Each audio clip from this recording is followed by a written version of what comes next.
Hogwarts Legacy 2 is officially in active development at Avalanche Software, and the early details we're hearing are both exciting and a little controversial. The sequel is reportedly targeting a 2027 release window, and it's being developed as a full open world RPG once again. But here's where things get interesting, and possibly concerning for some fans. According to comments made in 2025 by WB Interactive president David Haddad in an interview with Variety, the sequel story will coordinate certain storytelling elements with the upcoming Harry Potter reboot series from HBO, and that raises some big questions. So in this video, we're gonna break down everything: the timeline concerns, the possibility of a modern setting, the live service rumors, multiple Harry Potter games in development, and what this all means for the future of the franchise. Let's get into it. Back in 2025, David Haddad revealed that Avalanche Software was coordinating some of the storytelling elements in Hogwarts Legacy 2 with the narrative direction of the HBO Harry Potter series. Now, we don't know exactly what coordination means. It could be something small like shared lore consistency, canon alignment, or world building rules. Or it could be something much bigger,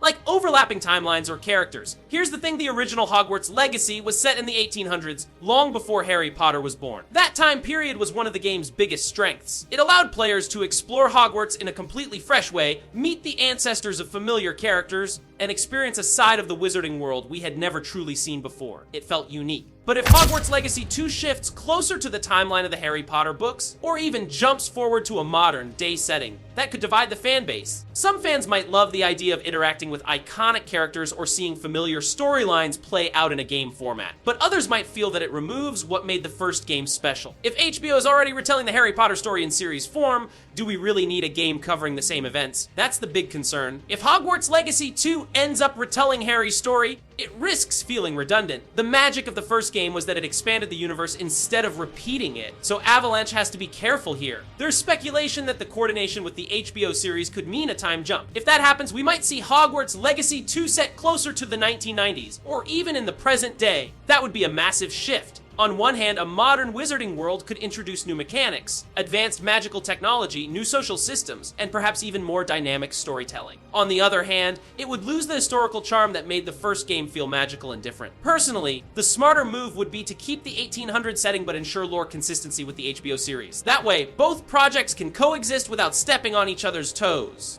Now here's something even more interesting. Recent job listings from Avalanche Software mention supporting development and execution of global multi-year marketing plans for PC and console Harry Potter titles. And yes, that's plural. That strongly suggests Warner Bros. Is working on more than just Hogwarts Legacy 2. And no, this likely doesn't include Harry Potter Quidditch Champions, which appears to have lost momentum and hasn't maintained the same level of excitement as Hogwarts Legacy. In fact, there's speculation that the Quidditch mechanics originally planned for standalone support may now be integrated directly into Hogwarts Legacy 2, potentially in a more fleshed out way. That would make sense. Instead of splitting the audience across multiple titles, Warner Bros. Could consolidate features into one massive experience. And considering Hogwarts Legacy has sold over 40 million copies, it's clear the audience is there. We know that Warner Bros. Executives have shown interest in live service elements, especially after the massive commercial success of the first game. While Hogwarts Legacy was a huge hit, one of the biggest criticisms was its lack of post-launch content. There were no major expansions, no story DLC, and very little long-term support, and according to several job listings, Avalanche is planning post-launch content for the sequel from the very beginning. Now, post-launch support isn't necessarily a bad thing. Expansions and DLC can extend the life of a game in meaningful ways. The problem comes when live service turns into aggressive monetization, battle passes, or content locked behind paywalls. Fans of single-player RPGs are usually cautious about this. If Hogwarts Legacy 2 remains primarily a single-player open world RPG with optional expansions, that's great. But if it shifts heavily toward live service mechanics, it could alienate the core audience that made the first game a success. Warner Bros. Has to strike a balance. Originally, Hogwarts Legacy was reportedly envisioned as part of a trilogy. Based on everything we're hearing, that plan still seems intact. It looks like the core direction remains focused on single-player open-world experiences. But now, with the added layer of HBO coordination and possible live service features, the structure may evolve. If Avalanche can build a cohesive trilogy that expands the wizarding world across multiple time periods while maintaining deep RPG systems, this could become one of the biggest gaming franchises of the decade. But if corporate decisions overshadow creative storytelling, the sequel could lose what made the original special. Now, another major upgrade that could make Hogwarts Legacy 2 truly incredible is the open world. And in my opinion, this might be the best part of what Avalanche is trying to do. The first game already gave us a decent open world. We had Hogwarts Hogsmeade and the surrounding areas, but let's be honest, it still felt like there was so much more that could be added. With a sequel, Avalanche could go all out. Imagine if they expand the map massively and let you explore more of the wizarding world outside Hogwarts. Maybe we get bigger towns, more secret villages, more magical forests, more dangerous areas with rare creatures and powerful enemies. And if they really want to make the game legendary, they could add new locations fans have always wanted to explore. Like Diagon Alley, that alone would be crazy. Shopping for new wands, getting rare potions, buying outfits, exploring magical stores, and discovering hidden quests in the city, or even the Ministry of Magic. Now that would be insane.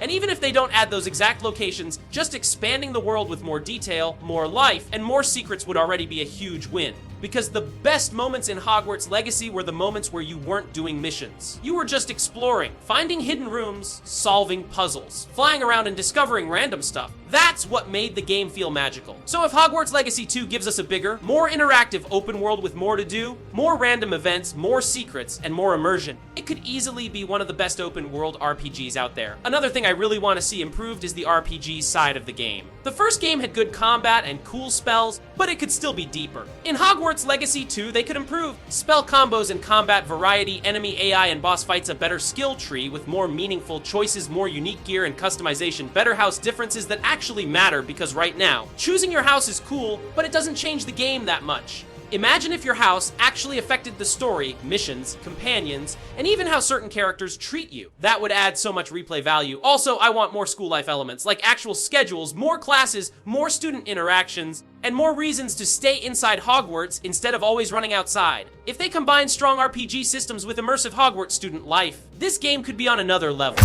Now let's talk about the release window. Right now, development is still happening at Avalanche Software, and there's no official release date yet. But realistically, based on how long big open world RPGs take to make, the release window is probably late 2027 or early 2028. That might sound far away, but if they're building a bigger world, adding multiplayer, improving the story, and upgrading gameplay systems, then yeah, it's going to take time. And honestly, I'd rather wait longer and get a polished, complete game than get a rushed sequel that feels unfinished. Because Hogwarts Legacy 2 has the potential to be something special. It could be the game that finally makes you feel like you're truly living in the wizarding world. So overall, Hogwarts Legacy 2 is shaping up to be massive. If multiplayer happens, that alone could change everything. If the open world expands the way we're hoping, it could be legendary. And if the story stays focused on your character while still connecting to the Harry Potter universe in a smart way, then Avalanche could create something unforgettable. This could easily become one of the biggest games of its year. But now I want to know what you think. Do you want multiplayer in Hogwarts Legacy 2? Do you want the story to connect to Harry Potter, or should it stay completely original? And what's the #1 feature you want to see in the sequel? Let me know in the comments, and if you enjoyed this breakdown, don't forget to like, subscribe, and I'll see you in the next one.